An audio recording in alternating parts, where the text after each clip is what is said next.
বন্ধুরা সবাই কেমন আছো?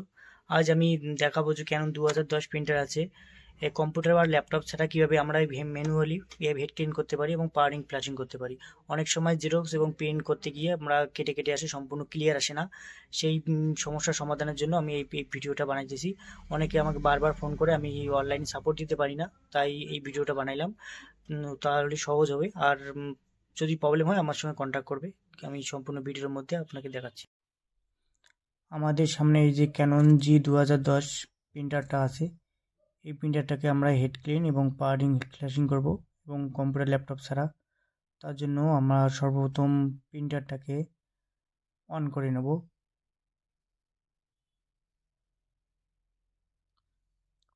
কয়েক সেকেন্ড অপেক্ষা করব প্রিন্টারটা যতক্ষণ না রেডি হচ্ছে।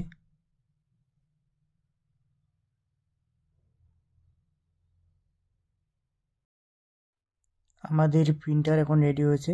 রেডি হয়ে যাওয়ার পর আমরা মেনটেনেন্স বটমে একবার ক্লিক করব।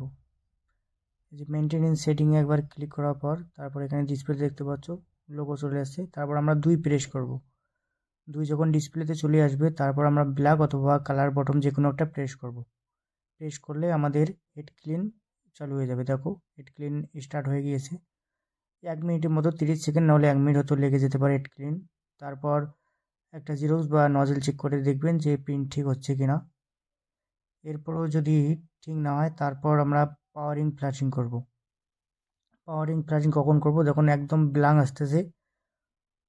না হলে আমরা দেখবো যে এখানে ঢাকনাটা তুলে দেখবো, যদি আমাদের ইঙ্ক পাইপগুলো আছে যেগুলো খালি হয়ে যায়, একদম কোনো কালি থাকে না, অনেক সময় ওরকম হয়ে যায়। আমার কাছে কাস্টমার নিয়ে আসে, ওই ইঙ্ক পাইপগুলো যদি আমাদের খালি হয়ে যায় একদম, পাওয়ারিং ফ্ল্যাশিংটা আমাদের অনেক ধ্যান দিয়ে করতে হবে। পাওয়ারিং ফ্ল্যাশিং করার জন্য সেম প্রসেস। এখানে আপনারা সব ওই যে মেনটেন সেটিং বটমকে একবার ক্লিক করবেন। ক্লিক করার পর ডিসপ্লেতে 10 প্রেস করবেন। এখানে প্লাস বটম ক্লিক করে এখানে 10 নাম্বারে নিয়ে যাবেন। যখন ডিসপ্লে 10 শো হবে তারপরে যে কোনো ব্ল্যাক অথবা কালার বটম একটা ক্লিক করবেন। ক্লিক করার পর আপনার পাওয়ারিং ফ্ল্যাশিং শুরু হয়ে যাবে।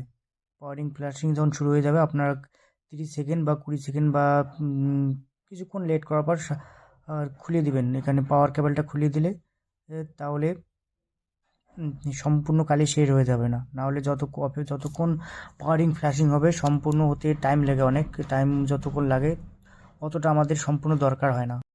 ইঙ্ক ফ্লাশ হয়ে গেলে একবার চেক করবে, যদি ইঙ্ক পাইপগুলো খালি না থাকে তাহলে শুধু হেড ক্লিন করলেই কালি চলে আসবে। আর যদি একদমই কালি না আসে পরে একবার আবার পাওয়ারিং ফ্ল্যাশিং করতে পারো। না হলে একদম পাওয়ারিং ফ্ল্যাশিং করার একদম দরকার নেই, হেড ক্লিন করবে। হেড ক্লিন করলে একদম কালি কম লেগে যায়, তাতে কোনো সমস্যা নেই, আপনাদের কালিও নষ্ট হবে না। হেড ক্লিন একবারের জায়গায় দুবার করে নেবে, পাওয়ারিং ফ্ল্যাশিং খুব কম করবে। ধন্যবাদ সবাইকে।